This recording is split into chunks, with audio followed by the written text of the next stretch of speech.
Salut les amis, aujourd'hui on se retrouve pour une vidéo d'un LeetCode hard, le problème 829, Consecutive Numbers Sum.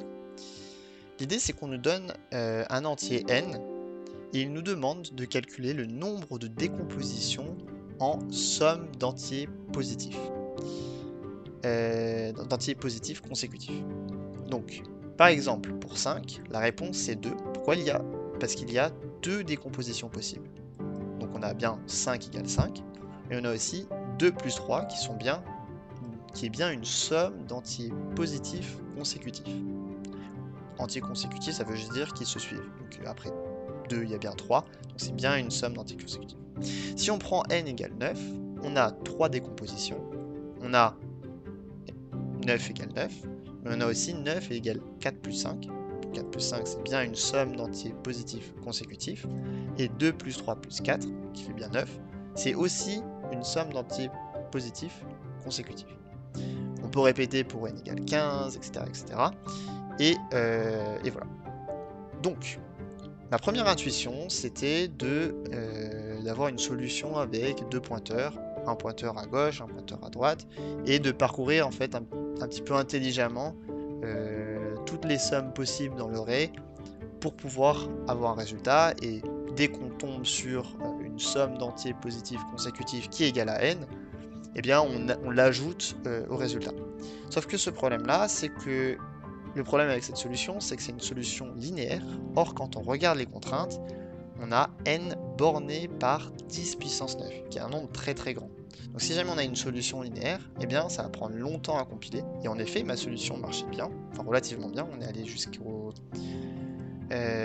test case, je crois, numéro 130. Mais à partir de là, les nombres sont très très grands. Et au bout d'un moment, j'ai atteint un palier, c'est-à-dire que j'ai eu un time limit exceeded. Ça veut dire que ma réponse n'était pas assez performante. Mon algorithme n'était pas assez rapide. Donc on va avoir besoin d'un petit peu de maths pour en fait trouver un sous-problème équivalent à ce problème. Pour pas utiliser les deux pointeurs. Je vous ai proposé un petit éditorial pour comprendre cela. Si on reformule ce problème, trouver toutes les combinaisons de sommes d'entiers positifs consécutifs, ça nous revient à trouver toutes les paires k et m, telles que n, c'est la somme entre m et m plus k moins 1. Donc ça, c'est juste une façon de reformuler le problème. Ça, c'est bien une somme d'entiers positifs, et c'est bien égal à n. Les deux conditions sont respectées, et l'idée, c'est juste de trouver l'ensemble des paires k et m. Donc ça, c'est notre ensemble de solutions. Maintenant, pourquoi on a choisi cette décomposition-là pour reformuler? Tout simplement parce que si jamais on somme les termes, donc m, m plus 1, m plus 2, etc. jusqu'à m plus k moins 1, on se rend compte qu'on a k termes. Parce que là, on commence à 0, on finit jusqu'à k moins 1, donc ça fait bien k termes. Et dans chacun des termes, on a m. Donc le premier terme, ça va être k fois m. Ensuite, on se rend compte qu'on a 0, plus 1, plus 2, jusqu'à k-1.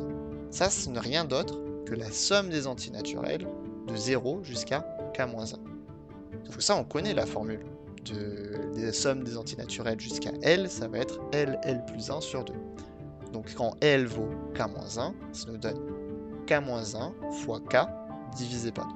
C'est pour ça que le problème qu'on avait trouvé, il est strictement équivalent à trouver toutes les paires k et m telles que n est égal à k fois m plus k fois k-1 sur 2. Maintenant, si jamais on met ce terme-là de l'autre côté de l'égalité, on se retrouve avec cette formule k fois m est égal à n moins k, k-1 sur 2. Donc à chaque fois, on a des équivalences quand on passe du problème original vers ce problème, vers ce problème, vers ce problème.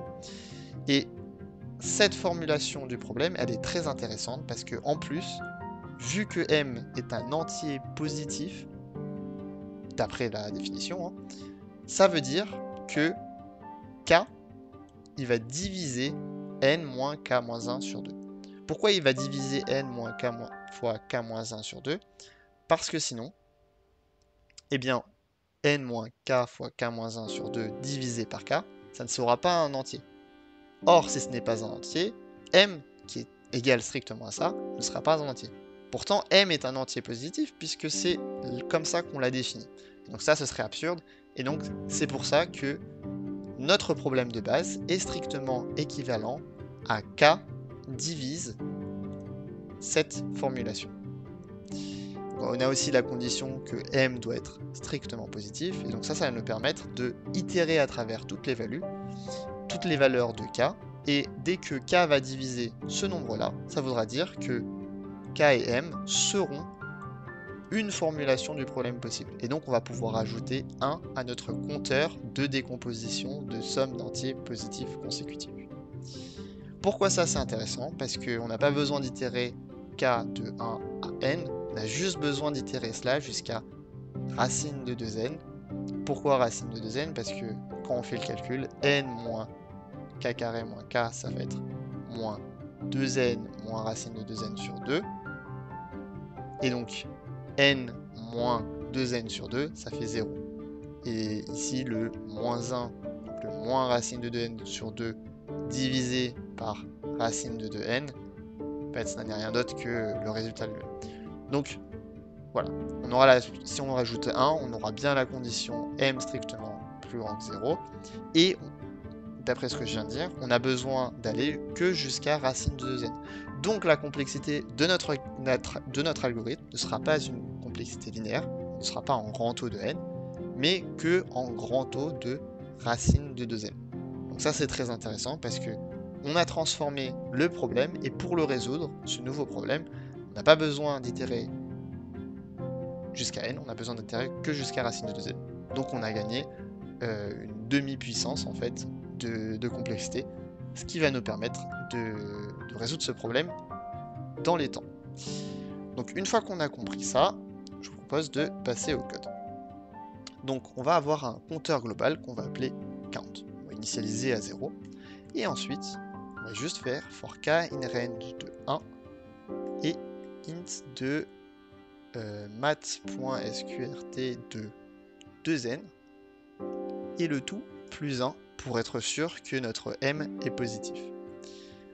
Maintenant, dès que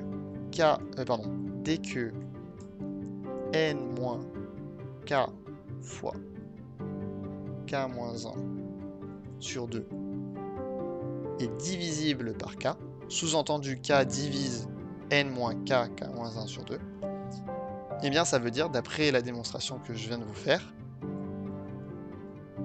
que la paire k-m est solution du problème. Donc, sous-entendu, c'est une décomposition possible d'entiers positifs consécutifs. Et donc, si on renvoie count et que je run, si je n'ai pas fait de faute de syntaxe, là j'en ai fait une.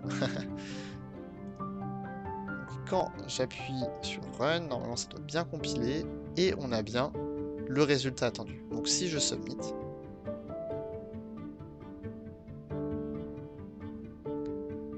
comme vous pouvez le voir, on a une solution qui est efficiente et en plus c'est une solution qui a le mérite d'être très simple une fois qu'on a compris la combinaison de toute la théorie de probabilité qui est derrière. Donc, je vous remercie d'avoir regardé cette vidéo et si elle vous a plu, je vous invite à vous abonner à la chaîne. Salut!